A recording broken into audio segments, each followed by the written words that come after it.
Music 5, Quarter 4, Week 3 hanggang Week 4. Milk Base. Ang paksa ng ating aralin sa araw na ito ay Tempo. Hello kids! It's me, Teacher Frel. Don't forget to subscribe, like, and share, and hit the notification bell for the latest video. You can also follow my Facebook page, Teacher Frel TV. Welcome back mga bata! Sa araw na ito ay pag-aaralan natin sa asignaturang musika ang tungkol sa tempo. Para sa most essential learning competencies, nagagamit ng wasto ang terminolohiyang musical na tumutukoy sa iba't ibang uri o antas ng tempo. Ngayon ay pag-aralan natin ang tungkol sa tempo. Paano ba kumikilos kapag ikaw ay masaya? Kapag ikaw ay malungkot?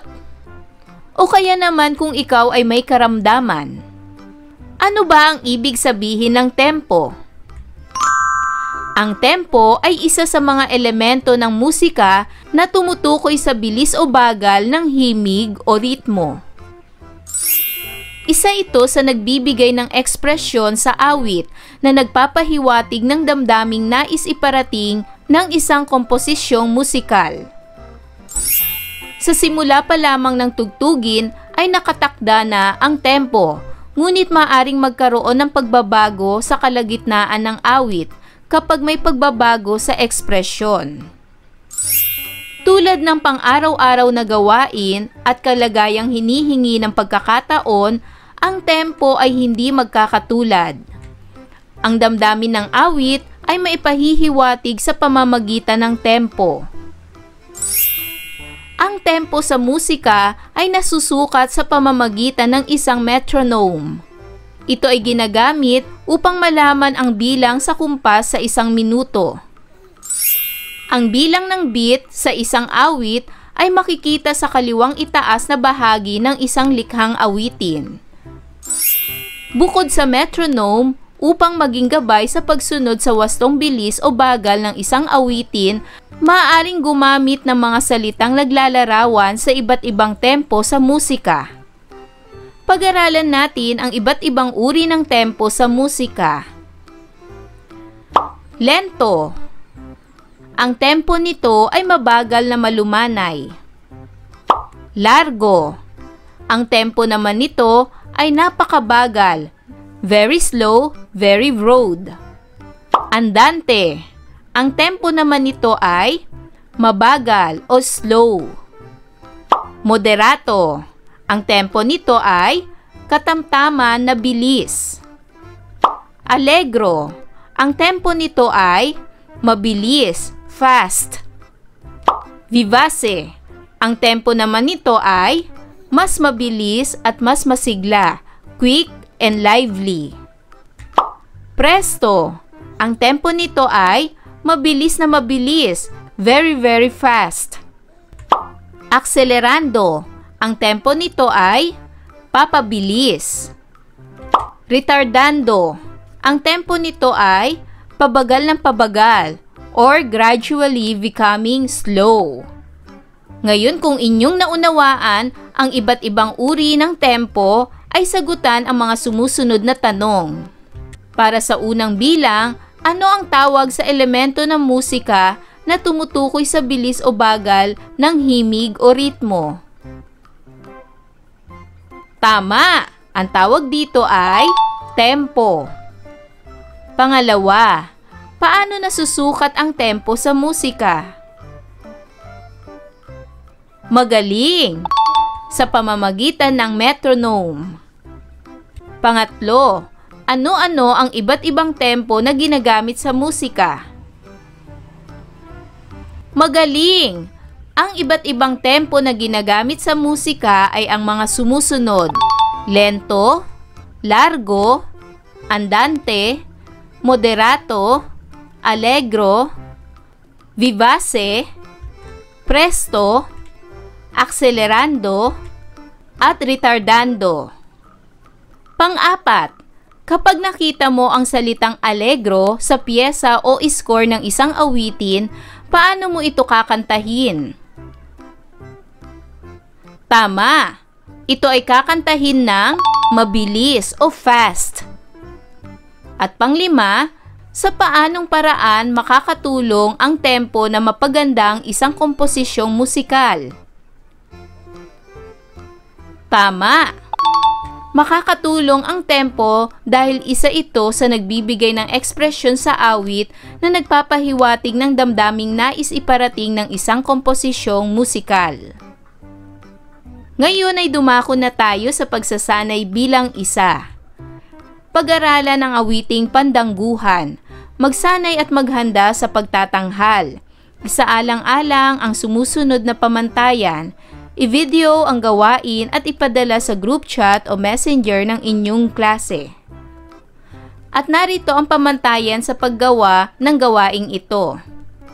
Unang bilang, maayos at naawit sa tamang tempo. Pangalawa, angkop na paggamit ng kilos ng katawan o wastong tono ng boses o tinig sa pagtatanghal. At pangatlo, masining na pagtatanghal. 5 puntos pinakamahusay, 4 na puntos mahusay, 3 puntos katanggap-tanggap, 2 puntos mapaghuhusay pa, at 1 puntos nangangailangan pa ng pagsasanay. At narito ang piyesa ng awiting pandangguhan. Dumako naman tayo sa pagsasanay bilang 2. Kopyahin ang talahanayan sa sagutang papel. Magtala ng 5 awiting bayan at 5 original Filipino music o OPM na naglalarawan sa iba't ibang uri ng tempo. Narito ang aking mga halimbawa. Para sa awiting bayan, magtanim ay di biro. Ang tempo nito ay vivace. Ibig sabihin, mas mabilis at mas masigla o quickly and lively ang awiting ito. Sumunod, leron-leron sinta. Ang tempo nito ay allegro. Ibig sabihin, ang awiting ito ay mabilis o fast. Sumunod, paru-parong bukid.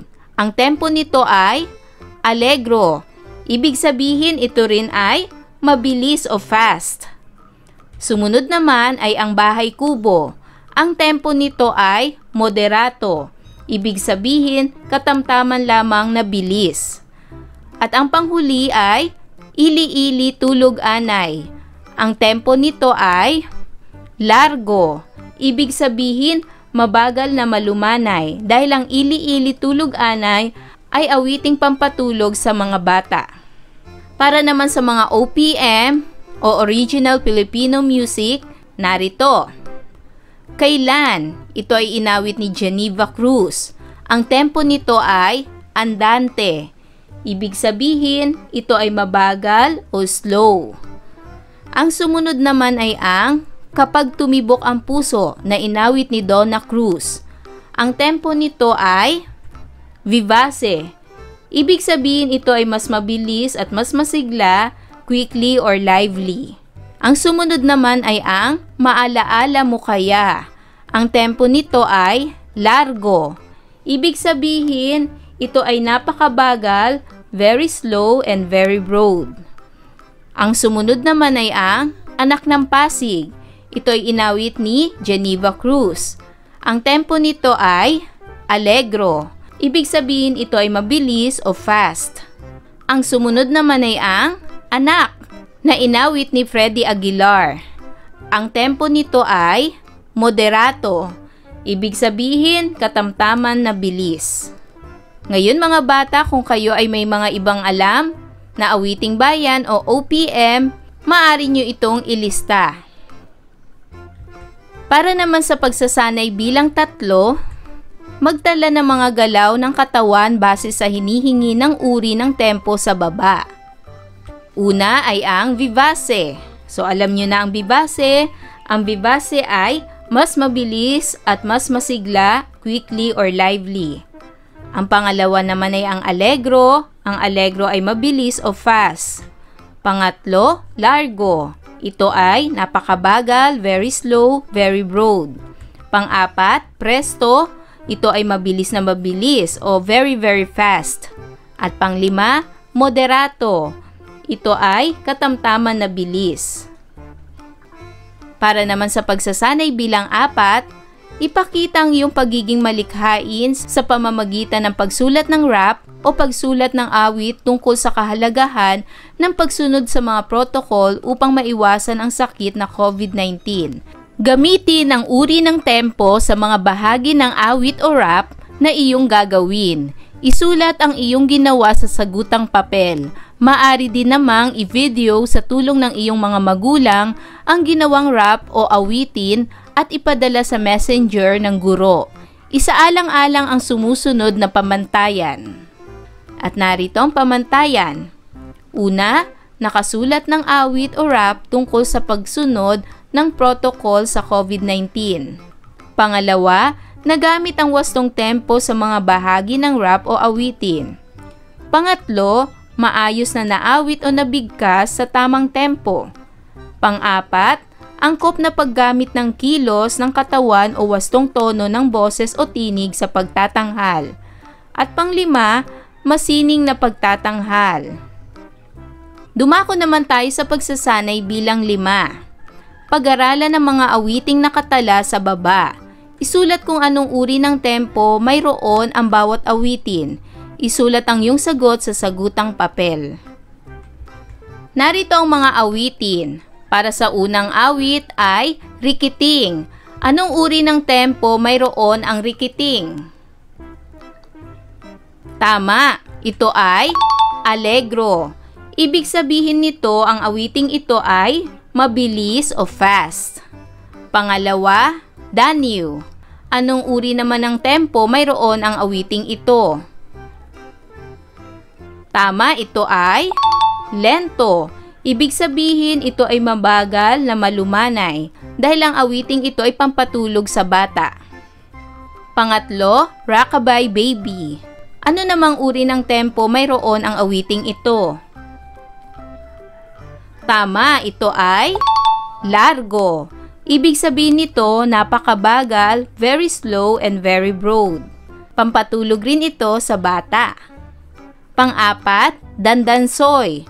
Anong uri naman ng tempo mayroon ang awiting ito? Tama, ito ay andante. Ibig sabihin ito ay mabagal o slow. Pang-lima, pagkatapos ng gawain. Ano namang uri ng tempo mayroon ang awiting ito? Tama, ito ay allegro. Ibig sabihin nito mabilis o fast. Para naman sa pagsasanay bilang 6, isulat ang tama kung wasto ang isinasaad ng mga pangungusap at mali kung hindi wasto. Gawin ito sa iyong sagutang papel. Para sa unang bilang, ang galaw ng isang uod ay maaring ihalin tulad sa tempo ng largo. Ito ba ay tama o mali? Magaling! Ito ay tama.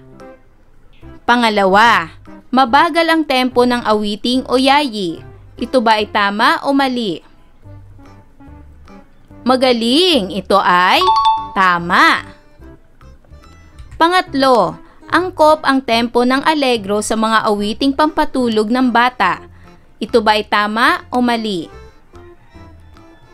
Magaling! Ito ay mali. Dahil ang tempo ng allegro ay mabilis o fast. At ang tempong ito ay hindi ginagamit bilang pampatulog sa mga bata. Pang-apat, walang kaugnayan ang bilis ng awitin sa damdaming ipinahayag nito. Ito ba ay tama o mali? Magaling! Ito ay mali. At pang-lima, ang allegro ay mas mabilis kesa moderato. Ito ba ay tama o mali? Magaling! Ito ay tama. At para naman sa pagsasanay bilang 7, gamit ang iyong kakayahan sa pag-awit, pag-aralan at awitin ang sitsirit-sit. Mag-isip ng galaw na maaaring ilapat sa awiting ito. Awitin ito ng may iba't ibang tempo kasabay ang galaw ng katawan na iyong isasaliw rito.